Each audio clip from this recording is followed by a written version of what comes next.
প্রত্যাশা ছিল দীর্ঘদিনের, অবশেষে সেই প্রত্যাশা পূরণ হলো। বৃহস্পতিবার বাঁশদ্রোণীর নতুন বাজারে ঢালাই ব্রিজের উদ্বোধন হলো। উদ্যোক্তা টালিগঞ্জের তৃণমূল বিধায়ক অরূপ বিশ্বাস। উদ্বোধন করলেন সেচমন্ত্রী মানস ভূঁইয়া। কেউ অরূপ বলেন, কেউ অরূপদা বলেন যে এটা খুব খারাপ এইটুকু জায়গা, এটাকে সুন্দর করে পাড়গুলো বাঁধিয়ে জলটাকে পরিষ্কার করে একটু সুন্দর করে দিতে পারবেন? হ্যাঁ বা না কিছু বলিনি, মালিক তো মানুষ ভূঁইয়া। উদ্বোধনের সময় দেখালাম উনি না করতে পারেন না, ফলে এই অঞ্চলের মানুষের যা যা চাহিদা ছিল সবটাই আমরা পূরণ করতে পারছি।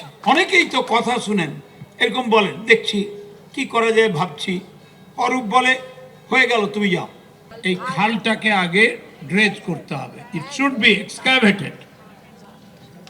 আমি নিজে সই করে দপ্তরে দিয়ে দেবো, সুমন্ত কুইক, এক্সিকিউটিভ কুইক। বাঁশদ্রোণীর নতুন বাজারে খালের উপর ঢালাই ব্রিজের উদ্বোধন হওয়ায় খুশি স্থানীয়রাও।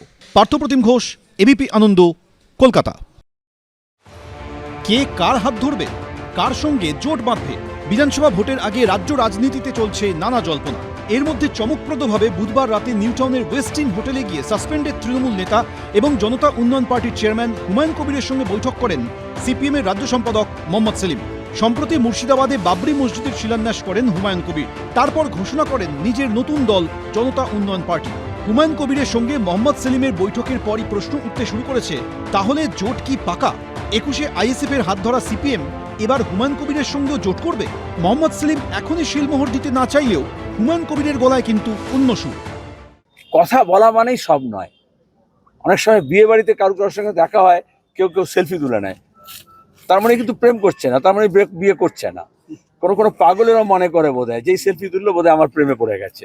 রাজনৈতিকভাবে সমঝোতা, আসন সমঝোতা, ভাগাভাগি এগুলো সব আলিমন্দির স্ট্রিটে হয়। বিজেপি আর তৃণমূল এই দুটো দল বাদ দিয়ে আমরা সবাই ঐক্যবদ্ধ হতে চাইছি। তৃণমূলকে সরাতে চাই, ক্ষমতাচ্যুত করতে চাই এবং বিজেপিকে যারা রুখতে চায় তাদের সঙ্গে এইসব ভাবাপন্ন মানুষদের সঙ্গে একটা সমঝোতা বা জোট সেটা হওয়ার প্রবল সম্ভাবনা তৈরি হয়েছে। 21-এ সিপিএম আইএসএফ এর সঙ্গে জোট করলেও কংগ্রেসের সঙ্গে আইএসএফ এর মনিবনা হয়নি। এবার হুমায়ুন কবিরের সঙ্গে সিপিএম এর রাজ্য সম্পাদকের বৈঠক নিয়ে কংগ্রেসের গলায় কার্যত বিরক্তির সুর। কার সঙ্গে জোট করবে আমি আর কি করব? সেলিম হালিম ডালিম করবে, আমি কি করবো? এখন সেলিম ভাই হচ্ছে ওখানকার সেক্রেটারি, কি করবে? যায় না কি হয়েছে জোটের ব্যাপারে। অন্যদিকে হুমায়ুন কবিরের সঙ্গে মোহাম্মদ সেলিমের বৈঠক তৃণমূল বিজেপির হাতে অস্ত্র তুলে দিয়েছে। কোন হোটেলে গিয়ে যেখানে আবার বিজেপির নেতারা সব ওঠেন, বিজেপির নেতারা থাকেন, বিজেপির নেতারা বৈঠক করেন, খাওয়া দাওয়া করেন, সেখানে গিয়ে হুমায়ুন কবিরের সঙ্গে বৈঠক করেছেন মোহাম্মদ সেলিম।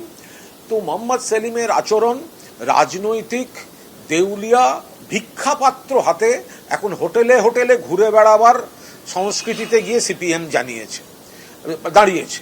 কখনো কংগ্রেসের পায়ে ধরতে যায়, কংগ্রেসকে এসো এসো এসো এসো, কখনো নওশাদ সিদ্দিকীর পায়ে ধরে। বিজেপি এখন দেখছে, আমরা দেখতে চাই মোহাম্মদ সেলিম আর তার সাথে হুমায়ুন কবির সবাই মিলেমিশে কি হচ্ছে। কারণ সবই তো মুঘল সাম্রাজ্য, হুমায়ুনও ছিল মুঘল সাম্রাজ্যে, আবার সেলিমও ছিল। কোন মুঘল কার হাত ধরে সেটাই দেখা যায়। শেষ অবধি বিধানসভা ভোটের আগে রাজ্য রাজনীতির সমীকরণ কি দাঁড়াবে সেদিকেই নজর সকলের। রাজীব চৌধুরী, সোমনাথ মিত্র, আশাবুল হোসেন, এবিপি আনন্দ। এবিপি আনন্দ, এগিয়ে থাকে, এগিয়ে রাখে।